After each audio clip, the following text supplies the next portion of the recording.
இவதான் எங்க கதாநாயகி சுமதி. நல்ல பொண்ணு. எங்க போராத வேலை அவளை காணோம். இவளை எத்தனாம் தேதியில இருந்து காணோம்னு சொன்னீங்க? போன மாசம் 15ஆம் தேதி. போன மாசம் 15ஆம் தேதி.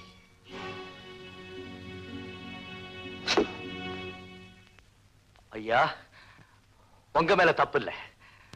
நான் தான் தவறா புரிஞ்சுக்கிட்டேன்னு நினைக்கிறேன். நீங்க தைரியமா ஸ்டேஷனுக்கு போங்க. நீங்க சொன்னது உண்மையா இருந்தா உங்க சுமதி உங்ககிட்டயே திரும்பி வருவா.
கண்ணம் இரு பக்கம் புண்ணாக இன்ப நிலை கண்ட பெண்ணாக என்னை துணை கொள்வார் கண்ணாக ஓஹோ கண்ணாக கண்ணாக ஐயையர ஐய